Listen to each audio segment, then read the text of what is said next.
Thank you. Yeah, last week I was made the president of the Association of American Physicians and Surgeons, and I got home, my teenage daughter called me, Your Majesty. So I said, you don't have to do that.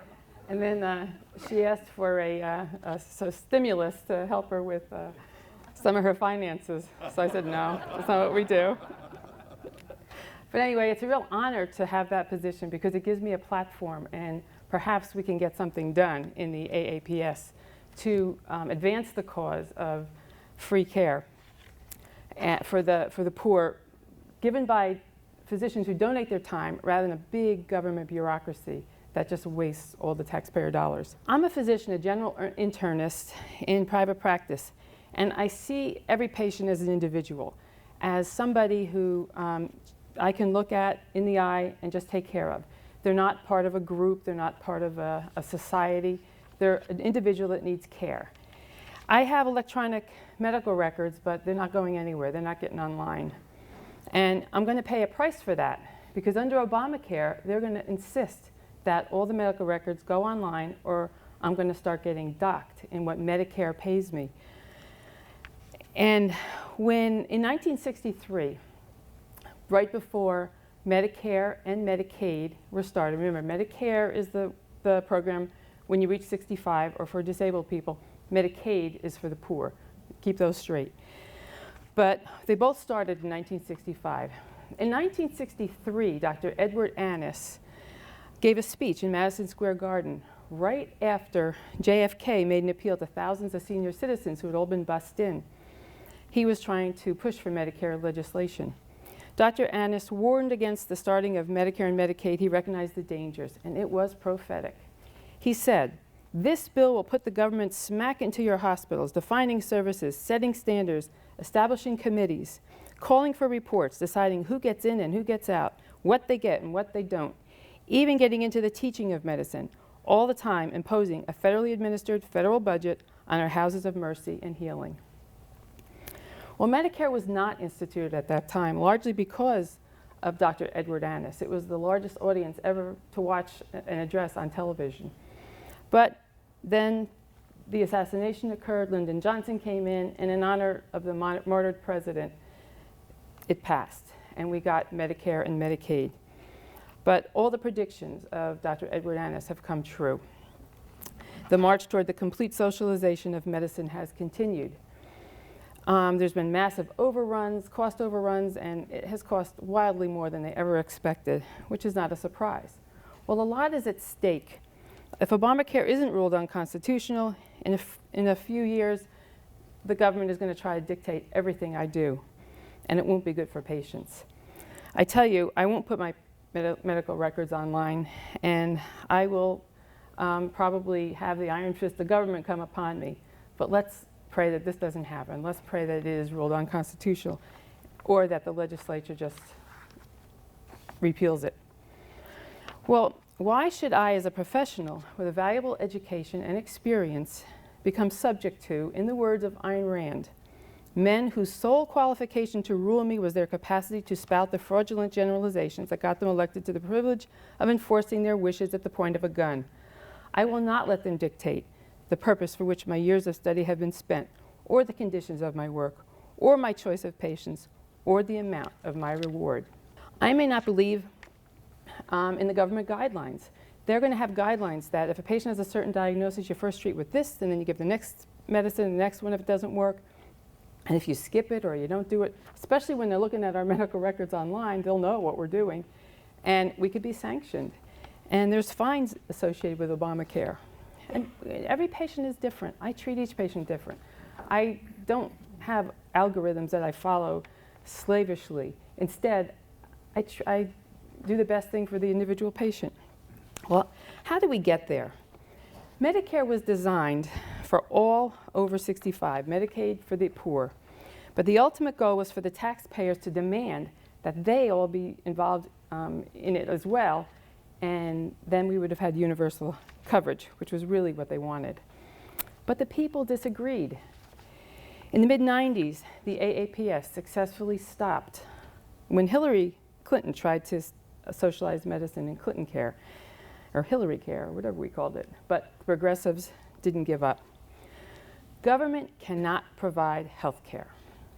It can only take a lot of money from taxpayers, pay a lot of people to fill in forms, sign people up, shuffle papers, and then use the rest of the money to meddle, restrict, coerce, overpromise, and underpay for what it's offering.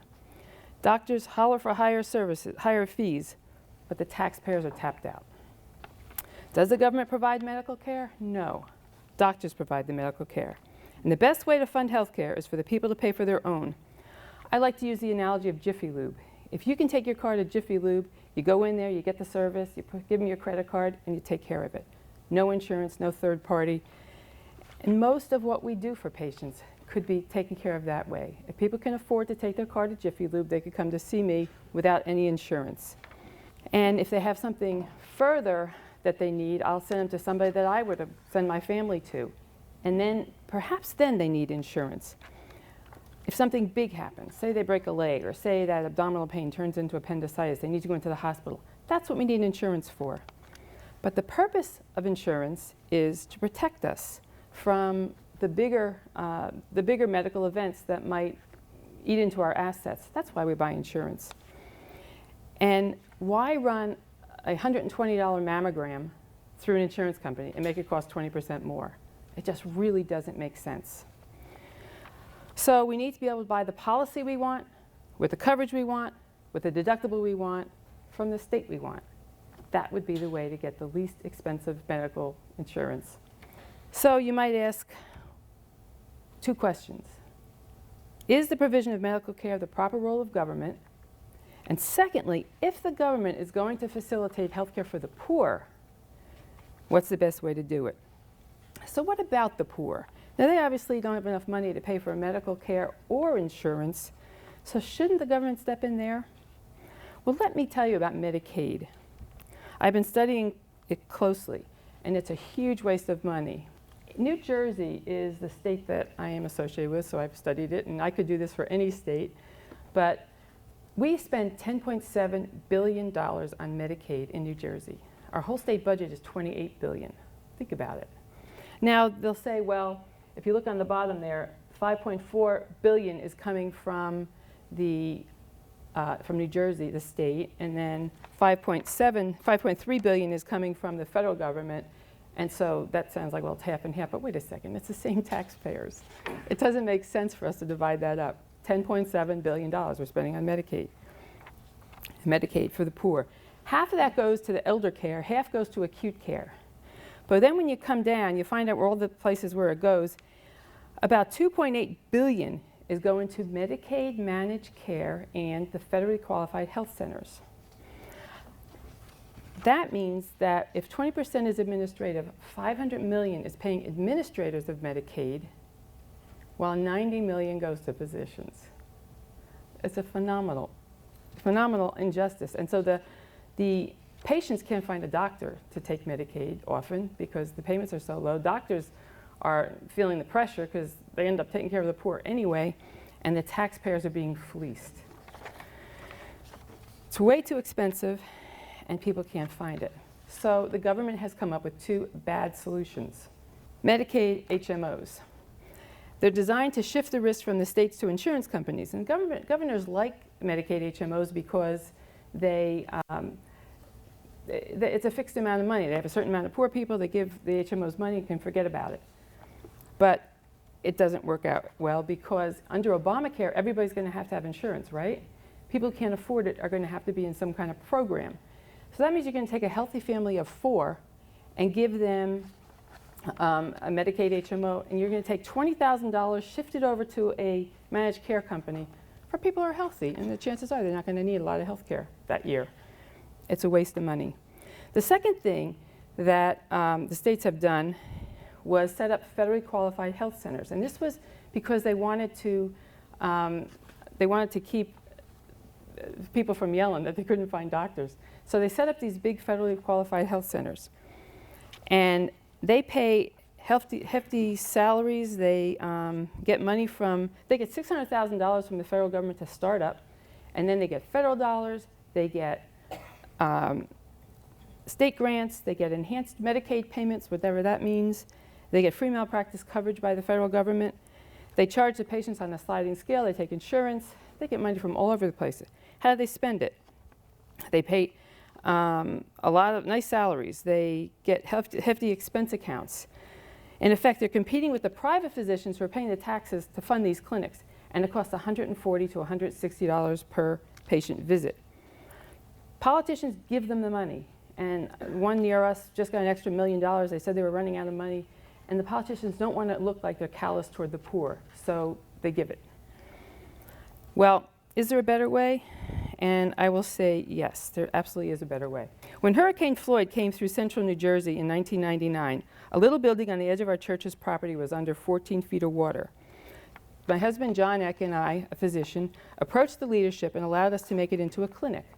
Well, volunteers did the work, tore out the walls, configured the rooms, and by the time it was opened in 2003, it was debt-free. All the money we needed was donated, and we got our own 501c3 status. We see patients who are referred by their friends, referred by emergency rooms.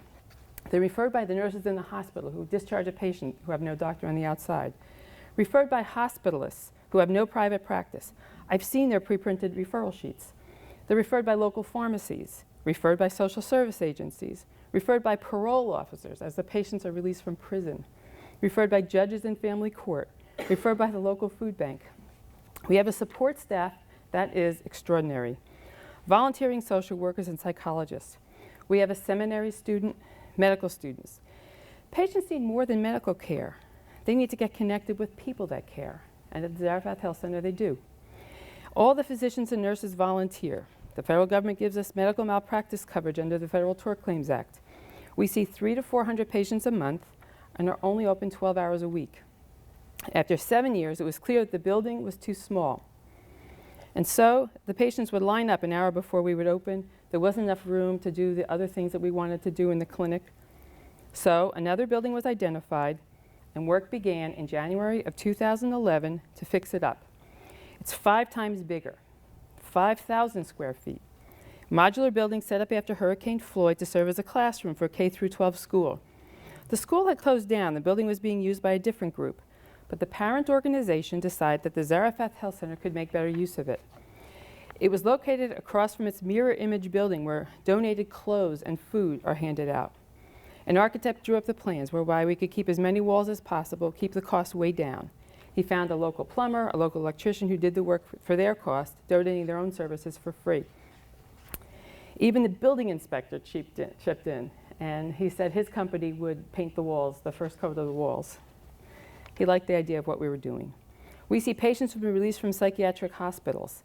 They come with a prescription for medicines that cost $400 and no way to pay for it. We see unemployed union members. We see single mothers that we connect with support groups. We see alcoholics who are referred by groups in the local church. And we have a program a lot like Alcoholics Anonymous. We're referred by the unemployment office, referred by the Medicaid office. We see people who are living under bridges who have been evicted from their homes, estranged from their families, often by their own bad behavior, but we try to help. And our church has gone from 200 to 2,000 members since we opened the clinic. Not only because of our efforts, but because they like to be involved with a church that cares. We moved everything over in July. And then we had an open house.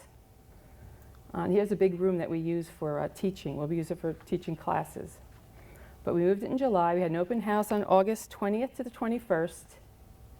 And then on August 27th, Hurricane Irene put the original clinic underwater again, essentially making it unusable. The drywall will need to come out. The electricity is all shot.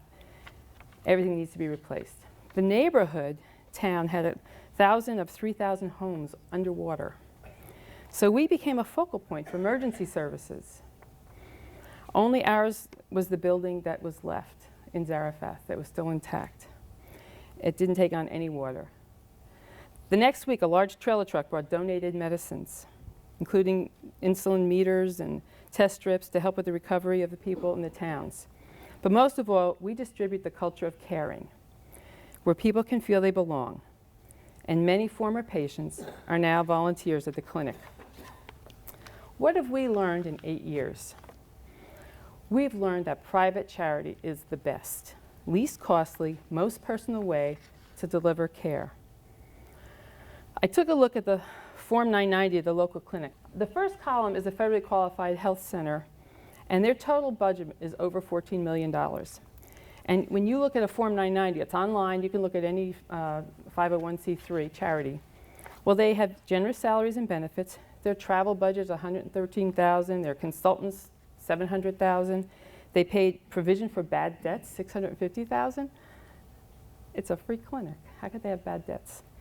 They have personnel recruitment. It costs them $265,000.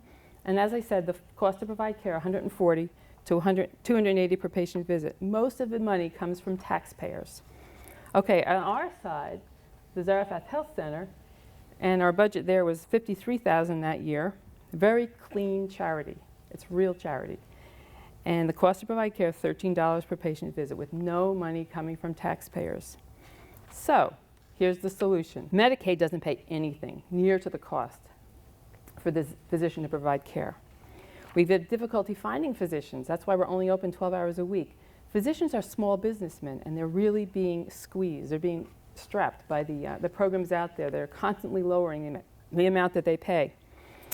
So volunteering is kind of the last thing that they want to do. They end up taking care of people in the emergency room, or they just by default, people just don't pay them. Many unnecessary tests are also ordered by physicians because of the malpractice system. So if you see a patient and you haven't ordered every test under the sun, the first time you saw them, they don't come back, they can sue you for that. And it's a totally unfair type of arrangement. So we would do well if physicians would simply volunteer to take care of the poor in clinics such as ours. Say 4 hours a week for primary care, maybe 2 operations a month, or 2 deliveries a month for an obstetrician. It would cost the taxpayer nothing to remove a huge bureaucracy from the taxpayers because everyone volunteers. Baby boomers retiring at a rate of $10,000 a day. And I know we have plenty that would volunteer. We have plenty of nurses in our clinic. We have plenty of support staff in the front. It's the doctors we're having trouble recruiting. If the states would provide medical malpractice protection for their entire practices, the doctors would do this. This would take a huge chunk of overhead away from them and relieve them of the unnecessary burden of worrying about ordering more tests. And they say it's maybe 20% more tests that we order for malpractice purposes. Volunteering in this way would put the doctors back in control and not the administrator to care for poor people. And as the patients transition out of their indigent state, which we're constantly doing, they get jobs, we say, well, you really shouldn't come to the free clinic anymore, come to our office. They do. And they could see the same doctors that they saw in the clinic who took care of them when they were in a hard spot back in their offices. Taxpayers would be the huge winners. And the HMOs and the Medicaid administrators, the trial lawyers might balk, but they had their turn. We can't keep spending $1.40 for every dollar we take in taxes. It's unsustainable. We need to stop thinking of the poor as people entitled to a big government program. Instead, we need to treat them like our neighbors who need help until they get back on their feet. They don't need Medicaid, they need medical care. And who can argue with free? We've done this for 8 years in the Zarephath Health Center. It's a model that works.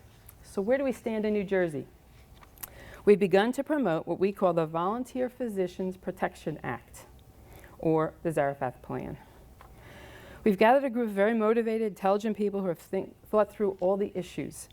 We have a lobbyist who's passionate and knows every legislator in the state of New Jersey. Legislators in both parties are in full support. We've secured enough votes in the Senate Budget Committee for passage. Our lobbyist is now working with the members of the Health and Judiciary Committees. We've gathered support from the community and faith groups, the New Jersey Catholic Conference, the Orthodox Jewish community, and a meeting of black leaders is scheduled for October 10th. We went to the Office of Legislative Services, the nonpartisan office of the governor, where the numbers get crunched. We know there will be tremendous savings.